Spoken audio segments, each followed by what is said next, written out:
하나님 주시는 말씀 같이 보겠습니다. 시편 24편 1절에서 6절까지 말씀입니다. 시편 24편 1절에서 6절까지 말씀 우리 한 절씩 교독하도록 하겠습니다. 1절 제가 먼저 읽겠습니다. 땅과 거기에 충만한 것과 세계와 그 가운데 사는 자들은 다 여호와의 것이로다. 2절 여호와께서 그 터를 바다 위에 세우시며 강들 위에 건설하셨도다. 여호와의 산에 오를 자가 누구며 그의 거룩한 곳에 설 자가 누구인가? 그 손이 깨끗하며 마음이 정결하며 뜻을 허탄한 데 두지 아니하며 거짓 맹세하지 아니하는 자로다. 그는 여호와께 복을 받고 구원의 하나님께 의를 얻으리니. 6절 이는 여호와를 찾는 족속이요 야곱의 하나님의 얼굴을 구하는 자로다. 아멘. 우리가 즐겨 부르는 찬송 중에 저 높은 곳을 향하여, 찬양 다 아시죠? 이 찬양은 저에게는 굉장히 의미가 있는 그러한 찬송가입니다.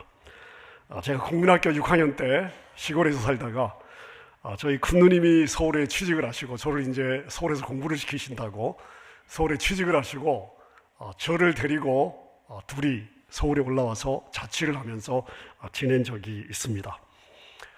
코딱지만한 부엌에 코딱지만한 방 하나를 빌려서 누님하고 자취를 했는데요.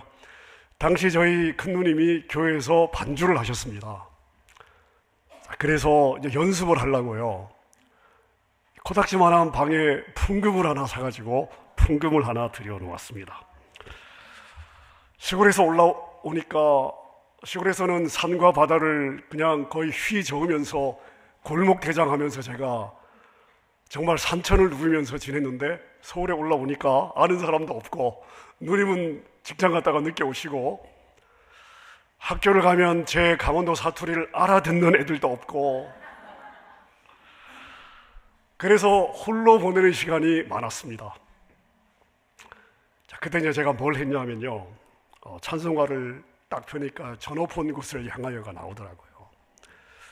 저는 뭐 피아노를 배워본 적도 없고 한 번도 쳐본 적도 없는데 악보를 볼 수가 있었습니다. 그래서 풍금에 앉아서 찬송가 저 높은 곳을 향하여를 앞에 놓고 소프라노, 엘토, 테너, 베이스, 사부를 건반에서 찾아서 저 사부가 되잖아요. 높. 이렇게 이 건반을 제가 보면서 이 사부를 한 번씩 쳐보면서 외우기 시작했습니다. 자, 그래서 이 찬송가를 사부로 한번 제가 악보를 보고 칠 수 있는 능력은 안 되니까 그렇게 해서 건반으로 외워서 이 찬송가를 치는데 일주일이 걸렸습니다. 이 저 높은 곳을 향하여는 제가 처음으로 피아노로, 풍금으로 사부로 한번 쳐본 첫 번째 곡입니다. 이 저 높은 곳을 향하여의 후렴을 보면 후렴 가사가 이렇게 되어 있습니다.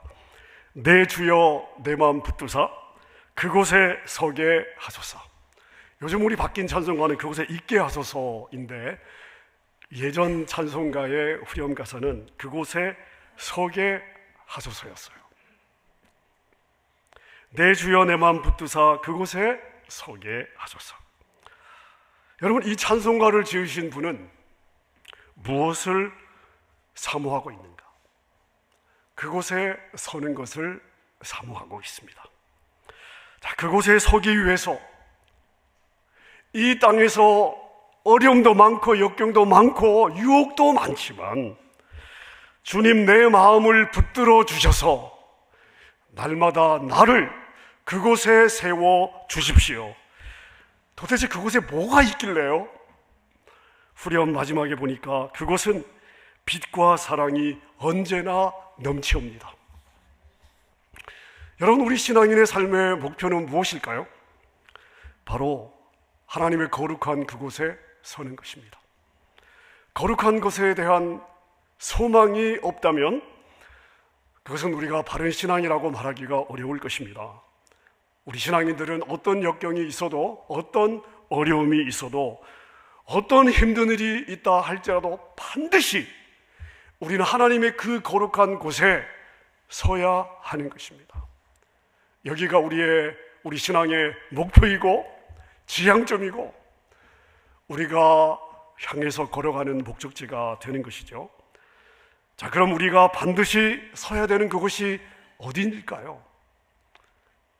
요한계시록 7장에 보면 사도 요한이 하나님의 보좌의 모습을 보면서 묘사하고 있는 장면이 있는데요. 계시록 7장 9절 제가 한번 읽어보겠습니다. 이 일 후에 내가 보니 각 나라와 족속과 백성과 방언에서 아무도 능히 셀 수 없는 큰 무리가 나와 흰옷을 입고 손에 종려가지를 들고 보좌 앞과 어린 양 앞에 서서 10절입니다. 큰 소리로 외쳐 이르되 구원하심이 보좌에 앉으신 우리 하나님과 어린 양에게 있도다. 오늘 이 계시록의 말씀을 보면 우리가 서야 하는 곳, 하나님의 그 거룩한 그곳은 어디냐 하면 우리 하나님과 어린 양 예수 그리스도의 보좌 앞이죠. 자, 그럼 우리가 그 하나님의 보좌 앞에 어떻게 설 수 있습니까? 천국에 들어가면 자, 우리가 그 하나님의 보좌 앞에 서게 될 것입니다. 천국은 분명하게 있고 그것은 우리 하늘 아버지가 계신 곳이고 우리를 그 하늘 아버지께로 인도하기 위해서 보혈을 흘려주신 스스로 어린 양이 되셔서 보혈을 흘려주신 어린 양 예수 그리스도의 보좌가 있는 바로 그곳입니다. 우리를 기다리고 계신 곳이죠. 여러분, 이곳이 우리 신앙생활의 최종 목적지다. 이걸 우리가 잊어서는 안 되겠습니다. 만약 우리에게 이 소망이 없다면 우리의 신앙은 사상 누각이죠. 모래 위에 짓는 성이 될 것이고요. 어떻게 보면 믿음의 뿌리가 없다고 말해도 될 것입니다. 여러분, 우리 신앙 에너지가 어디서 나옵니까? 이 세상을 믿음으로 살게 만드는 신앙의 에너지가 어디서 나옵니까? 우리 신앙의 동기와 목표는 무엇인가? 라고 우리가 질문해 볼 때 바로 천국의 소망이 되는 거예요. 하지만 안타깝게도 저를 비롯한 요즘 우리 신앙인들의 모습을 보면 과연 우리는 이 천국의 소망을 얼마나 생각하며 살고 있을까? 오직 우리의 신앙의 목표는 이 땅에만 초점이 맞추어져 있어 보입니다. 여러분, 천국 소망이 없는 신앙으로 이 땅의 어려움을 이겨낼 수 있을까요? 여러분, 그 거룩한 곳에 우리가 서는 것이 우리 신앙의 가장 중요한 목표입니다. 이 땅에서 잘 살았어요. 자, 근데 그곳에 설 수 없다면 여러분, 이 땅에서 우리가 잘 사는 것이 도대체 무슨 의미가 있겠습니까? 저는 오늘 이 자리에서 하나님을 예배하는 저와 여러분 모두가 이 땅에서도 우리가 잘 살아내야 됩니다. 자, 그러나 더 중요한 것, 그날 그곳에 우리가 함께 한 명도 예외 없이 그곳에 함께 서 있게 되기를 우리 주님의 이름으로 축원합니다. 자, 그런데 여러분, 이 거룩한 곳이, 우리가 서야 되는 거룩한 곳이 천국만을 의미하는 것은 아니에요. 천국은 우리가 서야 할 곳이지만 그 천국은 오늘 우리의 삶과 단절되어 있는 곳이 아닙니다. 오늘 우리의 삶이 천국과 이어져 있는데요, 그 천국과 이어지는 우리의 삶의 지점이 어디냐? 바로 하나님을 만나는 예배의 자리입니다. 천국은 죽은 이후에 가는 곳이 아니에요. 천국은 오늘 우리가 이곳에서 경험하며 살아야 되는데요, 그것이 어디냐 하면 바로 예배의 자리입니다. 하나님을 예배하는 자리, 하나님 앞에 서는 자리잖아요. 그 하나님 앞에 서는 자리, 예배의 자리, 예배를 받으시는 하나님이 예배의 자리에 임재하시고 예배를 받으시는 그분 앞에 서는 바로 그곳이 우리가 천국과 맞닿아 있는, 우리가 날마다 서야 되는 그 거룩한 곳이 되는 것이죠. 여러분, 그래서 공예배뿐만 아니라 여러분의 일상의 삶에서 드리는 모든 예배의 자리는 하나님 앞에 서는 자리, 예배의 자리, 천국과 이어져 있는 생명의 자리라는 거, 여러분, 이것이 여러분에게 아멘이 되시기를 바랍니다. 요한복음 4장 하면 누가 생각이 나십니까? 요한복음 4장 하면 누가 기록이 되어 있죠? 사마리아 여인이죠.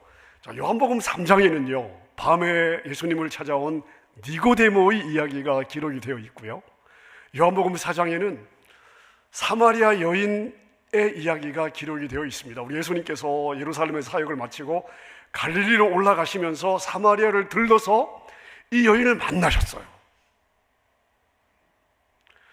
이 여인과의 대화가 요한복음 4장의 중요한 내용이죠. 여러분, 당시 이 팔레스타인 땅은 물이 귀했습니다. 지금도 물이 귀하죠. 자, 물이 귀한 환경에서 그 동네에서 제일 생명줄이 되는 것은 우물이었는데요. 우물. 자, 근데 사마리아는 낮에 이 날씨가 더웠기 때문에 대낮에 우물에 물을 길러 오지는 않았습니다. 여인들은 주로 아침에 일찍 우물에 와서 물을 길러 갔습니다. 자, 그러니까 아침 시간에 우물에 오면 동네 사람들을 많이 만날 수가 있겠죠. 정보도 교환하고 교제도 하는 곳이 바로 동네에 있는 우물이었습니다. 자, 그런데 예수님을 만난 이 사마리아 여인은 언제 예수님을 만나죠? 대낮에, 한낮에 가장 더운 시간에 우물에 왔다. 자, 이 여인은 사람을 만나고 싶지 않았던 것이죠. 왜요? 자, 이 여인의 삶을 보면 이전에 남편이 5명이나 있었어요. 그리고 지금도 한 남자와 살고 있었는데 이 남자는 남편도 아니에요.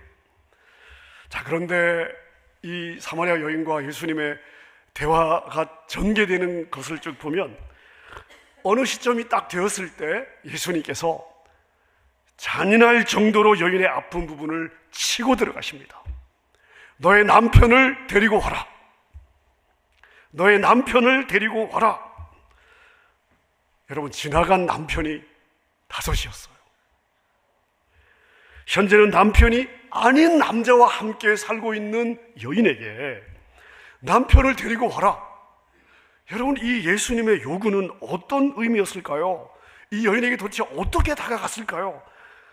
여인에게는 가장 아픈 부분이고 자기의 삶의 실패를 보여주는 가장 명확한 부분이었을 것이고요, 어쩌면 여인의 삶에서 가장 감추고 싶었던 부분이 아닐까요? 자, 근데 예수님이 바로 이 부분을 건드리신 거예요. 지적하신 것입니다.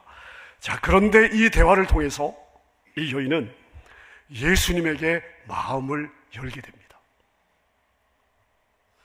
여인은 예수님이 자신의 이 모든 상황을 자신도 감추고 싶은, 자신의 이러한 부끄러운 부분을 치고 들어오는 것을 보면서 내 앞에 있는 이분이 보통 사람이 아니다. 나도 감추고 싶은 이 과거를 이렇게 정확하게 알고 계신 분이라면 이분은 하나님이 보내신 선지자임에 틀림없다.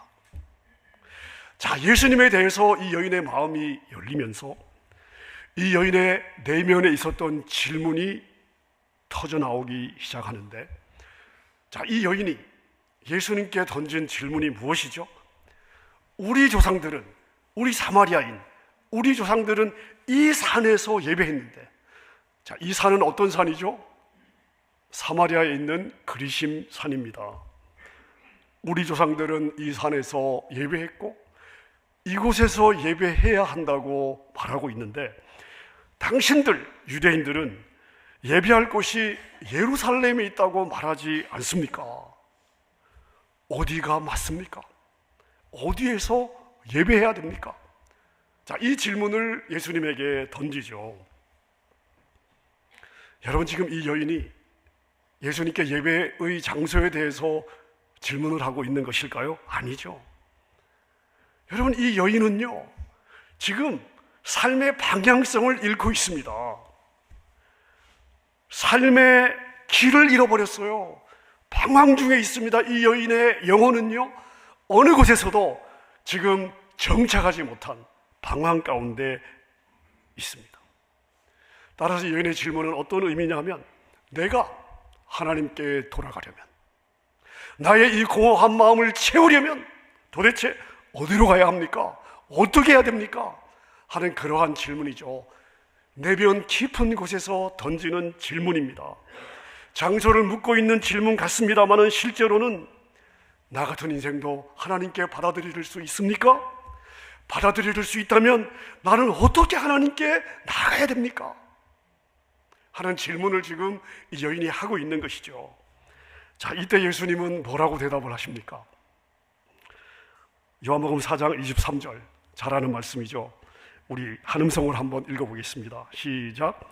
아버지께 참되게 영과 진리로 예배할 때가 오나니 곧 이때라. 아버지께서는 자기에게 이렇게 예배하는 자들을 찾으시느니라. 자, 예수님은 지금 무슨 말씀을 지금 하고 싶은 거죠? 나는 어떻게 하나님께 나가야 됩니까? 그분을 만나야 내 삶의 내용이 채워지고 내 삶이 채워지고 내 인생의 방황이 끝난다면 그분 앞에 서고 싶은데 나는 그분을 어떻게 만날 수 있습니까? 우리 예수님은 영과 진리로 예배할 때가 오는데 바로 지금이다. 아버지께서는 영과 진리로 예배하는 자를 찾으신다. 무슨 의미일까요? 하나님은 장소 아니다, 외형, 형식 아니다. 하나님은 유대인이냐 사마리아인이냐 구분하지 않으신다. 하나님은 영이시고 우리도 영이기에 내적 진정성을 가지고 하나님의 임재 앞에 서는 것, 하나님을 예배하는 것, 그곳에 만족이 있고 그곳에 회복이 있고 그곳에 생명이 있는 거다. 그러므로 하나님의 임재 앞에 서는 예배가 답이다. 영이신 하나님 임재 앞에 예배자로 서라. 여러분, 사실 이 여인이 구원자이신 예수님을 만났을 때 이 여인은 이미 거룩한 곳에 섰던 것이죠. 여러분, 여기에서 이 여인의 삶에 새로운 역사가 시작된 줄로 믿습니다. 여러분, 그거 아세요? 저와 여러분은 하나님의 백성이죠. 자, 그래서 성경은 우리를 뭐라고 부르고 있습니까? 성도라고. 하나님의 거룩한 백성이라고요. 저와 여러분은 성도입니다. 성도의 또 다른 이름이 무엇인지 아십니까? 성도의 또 다른 이름은 뭐냐? 바로 예배자입니다. 그래서 신앙 공동체는 예배 공동체이고요. 여러분, 우리가 이 교회 건물을 뭐라고도 부르죠? 예배당이라고도 부르지 않습니까? 어떤 상황과 환경, 역경 속에서도 어떤 방해가 있더라도, 어떤 어려움이 있어도, 어떤 유혹이 있어도 우리는 반드시 이기고 날마다 하나님의 거룩한 곳에 서야 합니다. 예배의 자리에 서야 되는 거예요. 자, 그러면 그 거룩한 곳에 서기 위해서 우리가 해야 될 일은 무엇인가? 자, 그 답이 오늘 우리가 읽은 시편 24편의 내용입니다. 시편 24편은 다윗의 노래인데요. 여러분, 이스라엘 백성들이 출애굽해서 시내산에서 하나님과 처음 만남을 가졌을 때 모세가 시내산에 올라가 40일 금식하면서 하나님께로 무엇을 받았죠? 십계명, 율법을 받습니다. 자, 그 십계명을, 하나님의 율법을 담은 궤가 언약궤인데요. 이스라엘 백성들은 하나님으로부터 받은 이 율법을 담고 있는 이 언약궤가 있는 곳을 하나님이 임재하시는 곳이다, 하나님의 임재와 동일시 여겼습니다. 아마 우리도 그러지 않을까 싶은데요. 자, 그런데 엘리 제사장의 이 어리석은 두 아들 때문에 이 언약궤를 누구에게 빼앗기게 되죠? 누구에게?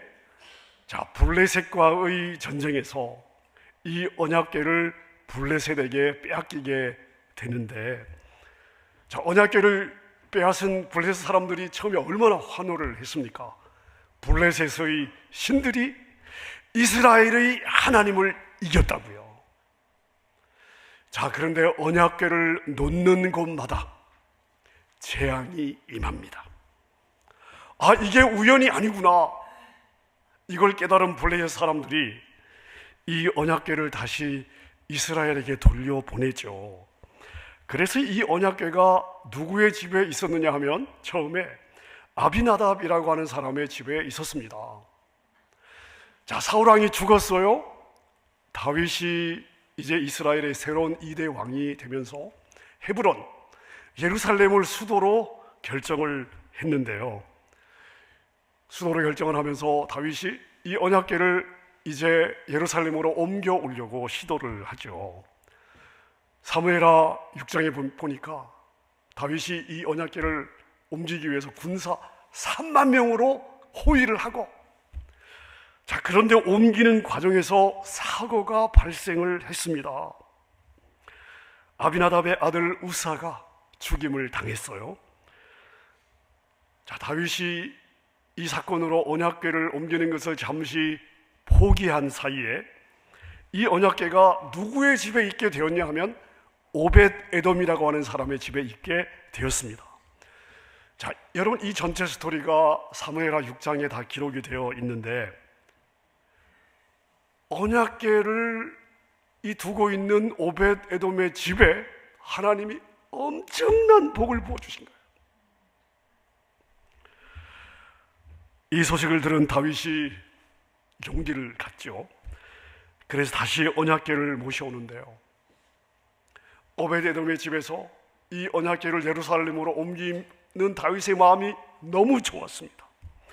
이때 다윗의 마음, 다윗의 감사와 다윗의 기쁨을 담아 노래한 시가 뭐냐 하면 바로 이 시편 24편입니다. 이 시편 24편의 주제가 바로 누가 하나님의 거룩한 곳에 설 수 있는가? 누가 하나님의 임재 앞에 설 것이냐? 자, 그런데 이 시편 24편 3절 4절에 보니까 이런 말씀이 있습니다. 여호와의 산에 오를 자가 누구며 그의 거룩한 곳에 설 자가 누구인가? 그 손이 깨끗하며 마음이 청결하며 뜻을 허탄한 데 두지 아니하며 거짓 맹세하지 아니하는 자로다. 여러분, 하나하나를 보십시오. 손이 깨끗하다, 마음이 청결하다, 뜻을 허탄한 데 두지 아니한다, 거짓 맹세하지 않는다. 항목은 여러 개 같습니다만은 저는 이 내용을 읽으면서 이런 생각이 들더라고요. 하나님이 모세를 만났을 때 이곳은 거룩한 땅이니 내 발에 신을 벗어라. 결국 우리가 거룩한 곳에 서기 위해서는 뭐가 돼야 되냐? 여러분, 하나님 앞에 우리의 심령이 깨끗해야 되는 거예요. 거짓으로 하나님을 만날 수 없는 것이죠. 여러분, 이것은 새하늘과 새 땅에 대한 계시록의 말씀에서도 아주 똑같이 강조가 되어 있습니다. 요한계시록 21장과 22장은 이제 우리 앞에 펼쳐질 지금의 하늘과 땅이 사라지고 우리 앞에 도래할, 펼쳐질 새하늘과 새 땅에 대해서 그리고 있어요. 묘사하고 있습니다. 우리에게 말씀해주고 있는데, 이 계시록 21장 27절에 보면 이런 말씀이 있습니다. 같이 한번 읽어볼까요? 시작.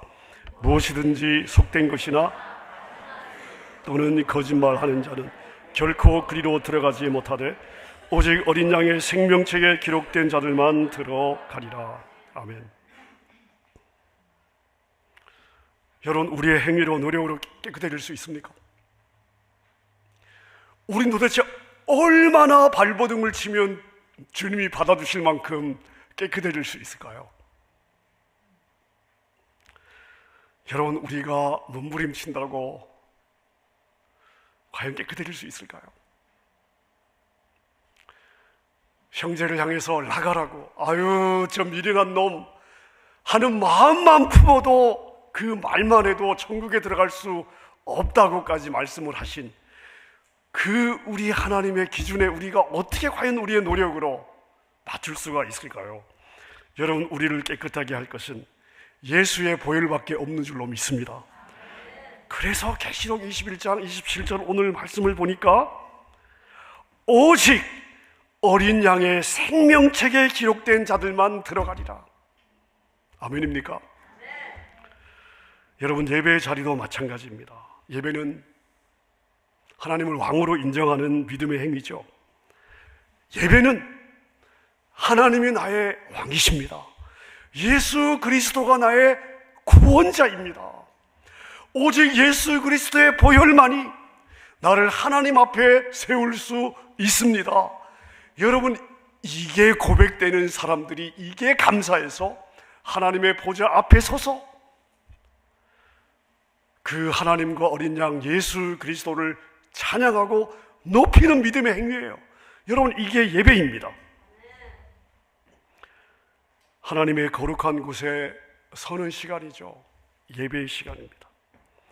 여러분, 그런데 이 하나님의 임재 앞에 서는 예배가 되기 위해서 여러분, 우리가 십자가로 우리를 씻어내야 되잖아요. 주님의 보혈로 우리를 씻어내야 되는 거죠. 하나님도 좋아요, 세상도 좋아요.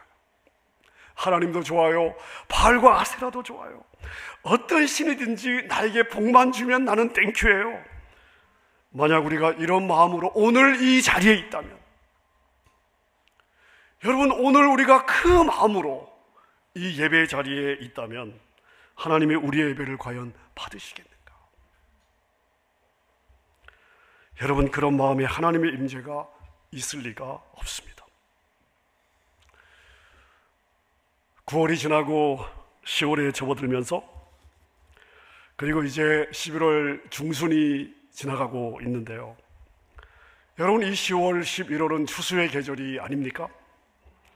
추수의 계절이 되니까 제 마음이 더 간절해지는 것이 있습니다. 추수의 계절인데 우리 성도들의 삶에 추수할 것이 있었으면 좋겠다.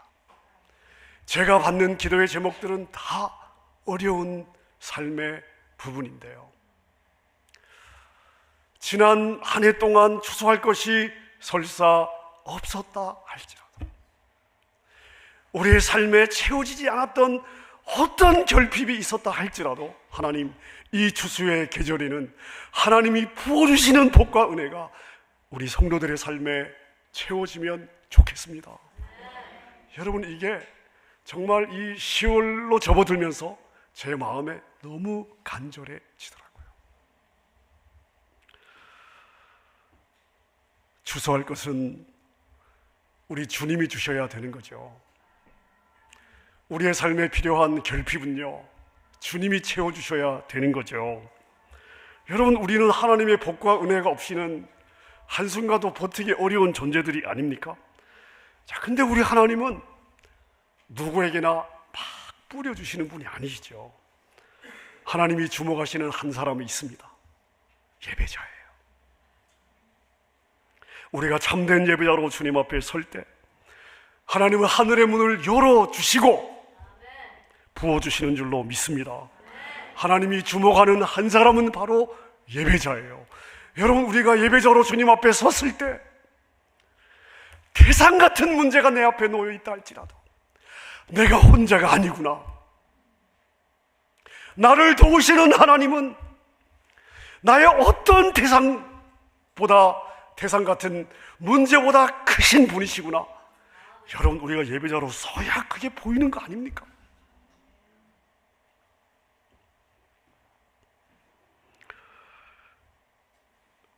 엘리사가 아람 군대에 의해서 엘리사가 있던 도단성이 포위가 되었을 때 엘리사의 시종은 겁에 질렸습니다. 어떻게 이 아람의 막강한 군대가 우리를 포위하고 있는데 어떻게 우리가 과연 살아남겠느냐? 끝났다, 마지막이다. 두려움에 떨었습니다. 엘리사는요, 여러분, 두려움에 떨었습니까? 엘리사는 어떻게 하고 있습니까? 무엇을 봤습니까? 자신들을 에워싸고 있는 아람 군대의 위에서 그들을 에워싸고 있는 하나님의 천군 천사, 불말과 불병거를 엘리사가 보고, 여러분, 엘리사가 무엇을 두려워하겠습니까? 눈에 그 하나님의 군대가 보이는데요. 여러분, 우리가 예배자로 주님 앞에 설 때 이 영안이 열리게 되는 줄로 믿습니다. 그냥 지식의 하나님이 아니라 우주의 주인 되신 진짜 참 진이신 유일한 우리 하나님이 내 편이시구나, 나를 위해 싸우시는구나, 앞서 행하시는구나. 여러분, 이게 언제 우리에게 확인이 되겠습니까? 예배자로 주님 앞에 섰을 때, 예배자로 주님 앞에 섰을 때, 보좌 앞에 섰을 때 이 영적인 실존들이 우리 안에서 확인이 되고, 여러분, 우리의 생명 에너지가 여기서 오는 거 아닙니까? 사랑하는 여러분, 이 한 주간 하나님을 향한 목마름을 가지고 우리 일상의 모든 삶을 예배 현장으로 만들어내십시다. 어린아이가 저를 사모하든 은혜를 사모하는 마음으로 가정에서든 직장에서든 내 비즈니스의 현장이든 어디든 무슨 상관이 있습니까? 하나님은 영이신데요. 나의 영으로 하나님의 영 앞에 예배자로 서는 거예요. 나는 혼자가 아니다. 나에게는 하나님이 계시다. 여러분, 예배 현장에서 우리가 이것을 확인할 때 내 앞에 태산 같은 문제가 있어도 뚫어낼 힘을 우리가 얻는 거 아니겠습니까? 하나님이 인식이 되어야 그 하나님이 붙잡아지고, 하나님이 인식이 되어야 그 하나님의 복과 은혜가 우리 안에서 절절히 사모가 되지 않겠습니까? 여러분, 사모해야 하나님이 기적을 주시는 거예요. 아멘입니까? 여러분, 이 한 주간 하나님 앞에 참된 예배자로 서십시다. 거룩한 곳에 여러분의 마음을 세우십시다. 일상의 삶에서, 매일 일상의 삶에서 하나님의 임재 앞에 서십시다. 그런 하루하루를 예배자로 살아내는 여러분의 삶이 되시기를 우리 주님의 이름으로 축원합니다. 우리 말씀 생각하면서 함께 찬양하고 싶은데요, 주를 위한 이곳에 예배하는 자들 중에 주님이 찾는 이가 없다면 여러분, 얼마나 슬픈 일입니까? 이렇게 많은 성도님들이 예배하고 있는데 하나님이 찾으시는 예배자가 없다면, 여러분, 우리의 중심을 주님 앞에 드리고, 주님, 제가 주님이 찾으시는 바로 그 예배자입니다. 믿음으로 이 고백을 우리 찬양에 담아 드리도록 하겠습니다. 주를 위한 이곳에 예배하는 자들 중에 그가 찾는 이 없어 주님께서 슬퍼하시네.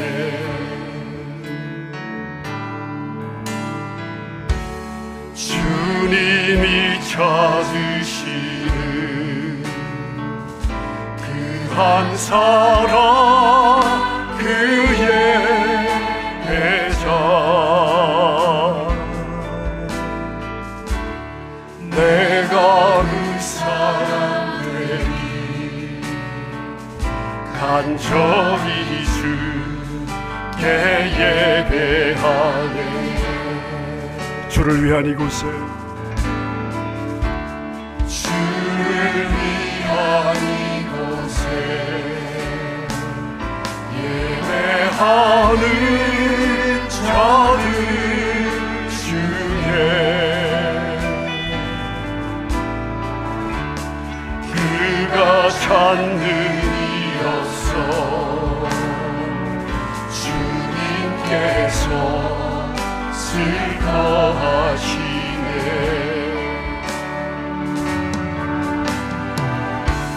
주님이 찾으시는 그 한 사람, 그의 예배자, 내가 그 사람 되기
마